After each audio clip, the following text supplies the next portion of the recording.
रहे हैं physics formula for class 9th motion chapter के बारे में। Speed equal to distance upon time, speed distance upon time. Average speed अगर पूछता है तो total distance covered upon total time taken. Average velocity, average means total distance covered total time taken. जितना भी distance travelled हुआ है, जैसे A to B, B to C, इसमें जैसे हुआ है 10 किलोमीटर और यहाँ पे भी 10 किलोमीटर, तो टोटल डिस्टेंस जितना कवर्ड हुआ है ए टू सी के बीच में, उसको हम लोग बोलते हैं total distance covered upon total time taken. अब हम एवरेज वेलोसिटी, वेलोसिटी क्या होता है? Total displacement covered upon total time taken. Speed मतलब होता है, स्पीड और वेलोसिटी में यही difference, speed equal to distance upon time. लेकिन वेलोसिटी क्या होती है? वेलोसिटी डिस्प्लेसमेंट अपॉन टाइम, जैसे कि हम हावड़ा ब्रिज से गए, मैं अपने घर से हावड़ा ब्रिज पे गई, फिर हावड़ा ब्रिज से फिर अपने घर आई, तो वो क्या होता है? डिस्प्लेसमेंट होता है। किसी जगह पे जाके वहाँ से आ जाना वापस, नहीं तो डिस्प्लेसमेंट इस तरह से भी हो सकता है। Displacement means average means displacement मतलब शॉर्टेस्ट डिस्टेंस कवर्ड। मैं यहाँ मुझे राम रज़ा तला जाना है, फिर यहाँ गई, फिर मैं किसी गली से वापस आ गई, कितना डिस्टेंस मैं कवर्ड की, शॉर्टेस्ट डिस्टेंस जो कवर्ड की, उसको हम लोग डिस्प्लेसमेंट बोलते हैं। एक्सेलरेशन होता है change in velocity upon time taken, v final upon v initial upon t। 3 equation of motion 3 तरह के हैं, हम पढ़ते हैं यहाँ पे। जैसे इक्वेशन ऑफ मोशन के बारे में हम देख रहे हैं, v equal to u plus a t है, s equal to u plus a t का square, v square equal to u square plus 2as। s क्या है इसमें? अभी हमें ये जानना भी पड़ेगा कि ये जो s है, u है, t है, e है, ये क्या है? s जो है डिस्प्लेसमेंट है, u जो है इनिशियल वेलोसिटी है, v जो होता है फाइनल वेलोसिटी होता है, a एक्सेलरेशन होता है, t जो है टाइम टेकन होता है। nth सेकेंड के लिए कोई भी मीन्स 5th सेकेंड है, 5th सेकेंड के लिए अगर हम देखेंगे कितना डिस्प्लेसमेंट कवर्ड हुआ है, तो हम करेंगे Sn equal to u plus 2n-1 a/2, या तो हम लोग ऐसे भी लिख सकते हैं Sn equal to u plus a/2 2n-1। Okay, अब हम आते हैं नेक्स्ट चैप्टर पे, जो है force and laws of motion. Momentum, p equal to M v. Momentum का क्या है formula? p equal to M v, और m क्या है? मास है ऑब्जेक्ट का, वेलोसिटी है। अब हम न्यूटन के सेकेंड लॉ पे आते हैं, इसका फॉर्मूला देखते हैं। f इक्वल टू एम में, ये किसका? ये नॉर्मल फोर्स का फॉर्मूला होता है। Force equal to mass into acceleration, और ए का वैल्यू हम लोग जानते, ए हमने देखा था यहाँ पे, ये v equal to u plus 83 equation of motion में से first equation of motion v equal to u plus a t. ठीक है, v इक्वल टू, अब हम देखेंगे v minus u upon t equal to a. तो इसीलिए यहाँ पे a की वैल्यू को पुट कर दिया गया है m v minus u upon t. f equal to mass into acceleration.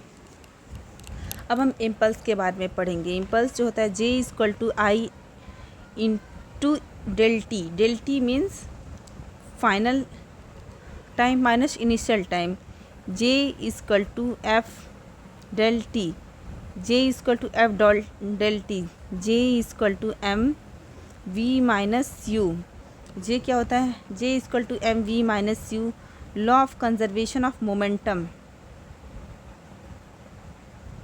अब हम क्या पढ़ रहे हैं? Laws of conservation of momentum. Law of conservation of momentum बताता है कि अगर एक्सटर्नल फोर्स किसी पार्टिकल का ज़ीरो है, तो लीनियर मोमेंटम क्या है, वो सेम रहेगा। m1v1 plus m2v2 equal to m1u1 plus m2u2।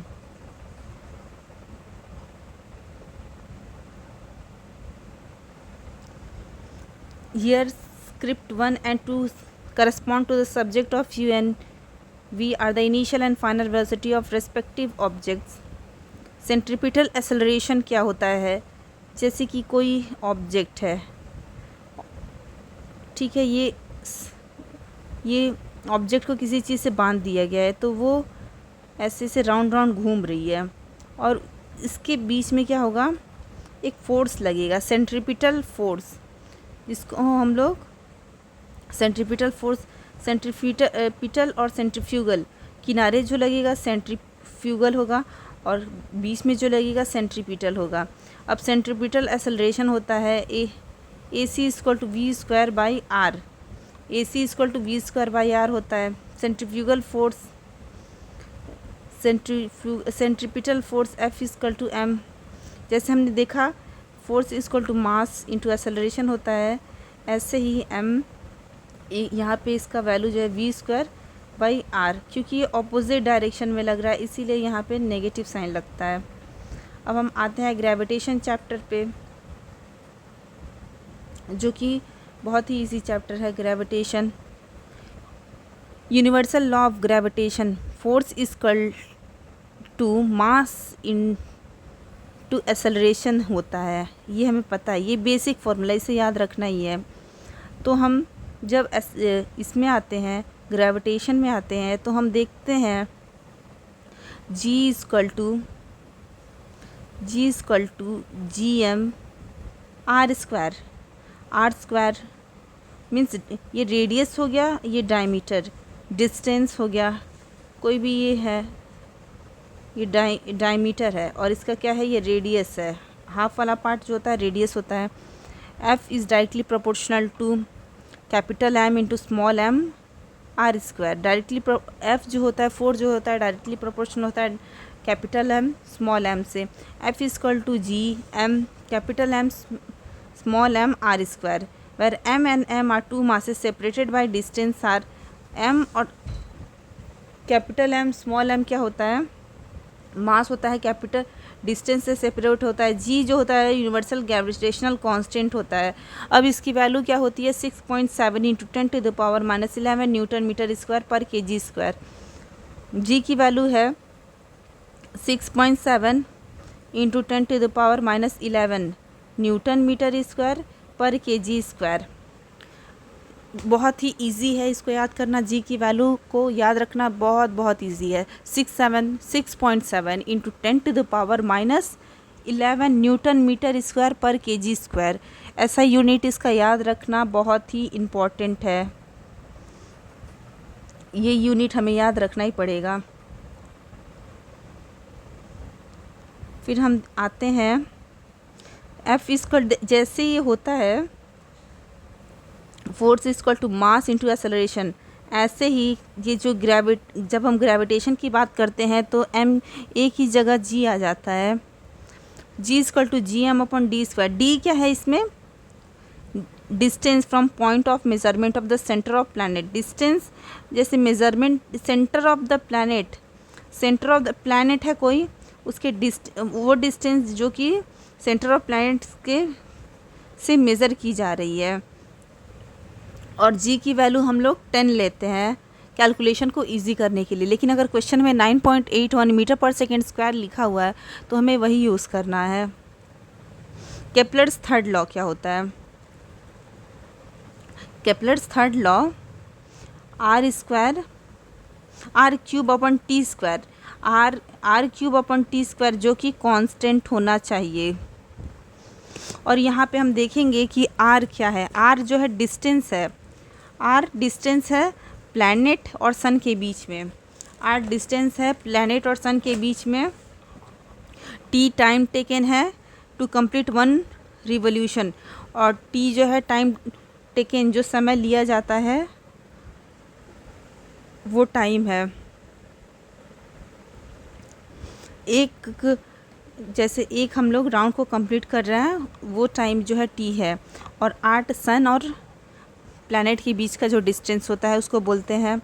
For 2 planets in comparison, अगर 2 प्लैनेट कंपैरिजन में है तब हम क्या यूज़ करेंगे, फॉर्मूला सेम है, बस R2 R1 आ जाएगा, R क्यूब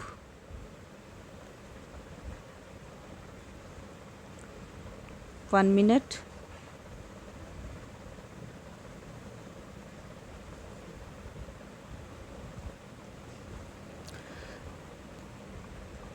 जैसे यहाँ हो गया R³ square, R³ upon T2 cube equal to R1 का क्यूब अपन T1 का स्क्वायर।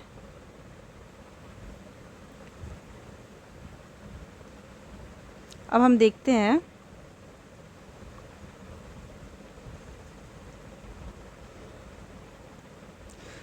अब हम थ्रस्ट एंड प्रेशर के बीच में आता है। Pressure equal to force, pressure equal to force upon area. Force का जो फोर्स को हम लोग न्यूटन से डिनोट करते हैं और एरिया को मीटर स्क्वायर से डिनोट करते हैं, ठीक है। Pressure equal to force upon area, newton, ऐसा यूनिट है newton per metre square, newton per metre square, okay. अब हम आते हैं डेंसिटी के लिए। Density is equal to mass by volume.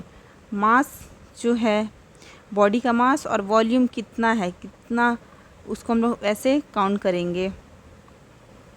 Mass जो m जो है मास है, volume of the object. Relative density क्या होता है, density of substance upon density, relative density, relate करने वाली डेंसिटी को, डेंसिटी किसी सब्सटेंस का और डेंसिटी ऑफ वाटर को बोलते हैं। बायोंसी फोर्स, जो वाटर कितना डिस्प्लेस हो रहा है फोर्स लगने पे, फोर्स का हमें मालूम है formula, force equal to mass into acceleration.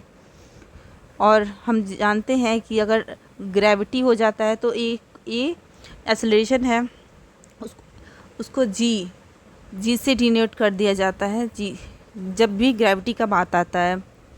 अब हमें मालूम है डेंसिटी कितना होता है, density equal to mass by volume होता है।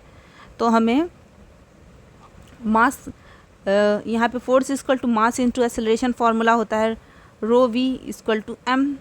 ये यहाँ से फिर हम क्या करेंगे, force equal to M G, और जी की वैल्यू हम ले आते हैं, सॉरी एम की वैल्यू हम ले आते हैं रो वी जी। जो फोर्स है बायोंसी फोर्स एफ से डिनोट करेंगे रो वी जी, इसका फॉर्मूला आ जाएगा यहाँ से f equal to rho v g. Mass जो होता है, एम जो होता है डेंसिटी टाइम्स होता है the volume of the body rho v, g जो होता है एक्सेलरेशन ड्यू टू ग्रेविटी, और जी जो होता है एक्सेलरेशन ड्यू टू ग्रेविटी होता है। एफ बी जो होता है apparent weight minus actual weight. Buoyancy क्या होती है, जो अपेरेंट, जो मीन्स जो फॉल्स वेट है और ट्रू वेट जो है उसका तब उसका हम लोग डिफरेंशिएट करते हैं, जैसे डिफरेंस निकालते हैं माइनस कर देते हैं, मतलब डिफरेंस निकालना। वर्क जो होता है फोर्स इनटू डिस्प्लेसमेंट होता है, वर्क डन। अब हम काइनेटिक एनर्जी, अब हम एनर्जी के बारे में बात करते हैं। Kinetic energy, potential energy and total energy. अब हम काइनेटिक एनर्जी पहला बात करते हैं इसके बारे में। ये जो होता है kinetic energy equal to half M V square. Kinetic energy के बहुत सारे फॉर्मूले होते हैं, सबसे इम्पॉर्टेंट फार्मूला है K equal to half M V square. अब हम जानते हैं पी, जो हम लोग ने मोमेंटम का P equal to M V, ठीक है। तो यहाँ पे वी को हम लोग मॉडिफाई करेंगे P by M equal to V, ठीक है। और यहाँ पे वी का स्क्वायर है तो पी बाई एम का होल स्क्वायर करना पड़ेगा, ये वाली वैल्यू को हम लोग वी की जगह पुट कर देंगे।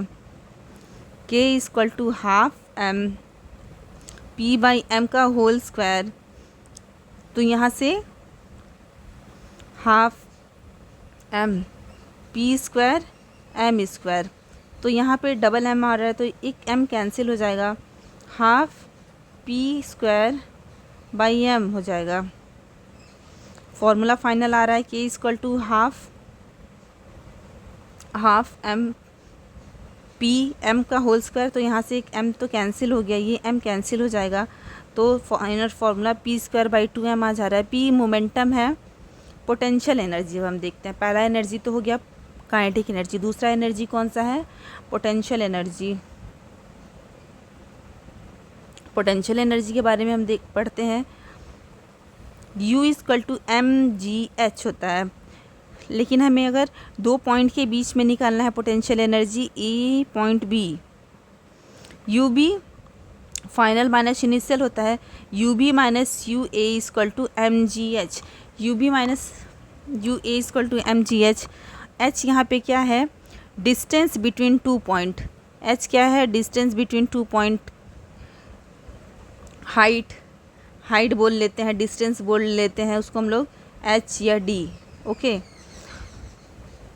अब हम पढ़ते हैं पावर के बारे में। पावर क्या होता है, पावर कितना हमने वर्क किया है upon total time. Power equal to work upon time, P equal to W/T। This is a very important formula and very common and very easy formula. You have to revise this in 1 second. You have to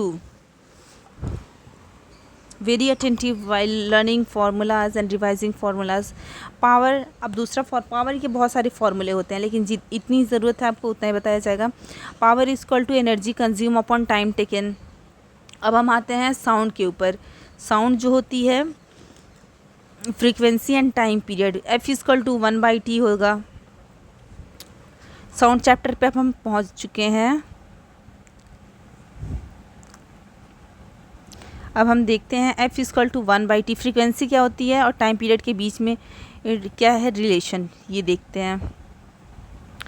F inversely proportional to T means जो frequency है वो time period के inversely proportional होती है।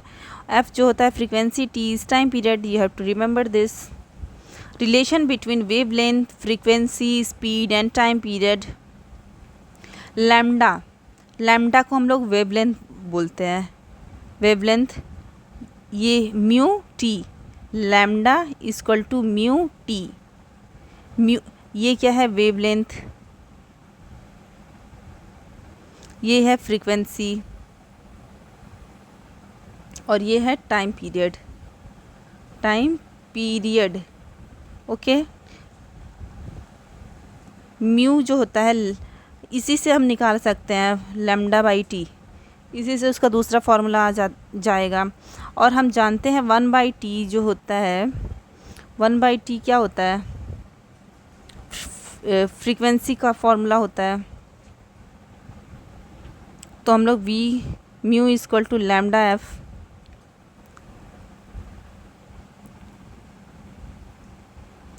आज के लिए इतना ही। अब हम क्लास 10 का फार्मूला देखेंगे नेक्स्ट वीडियो में। Thank you.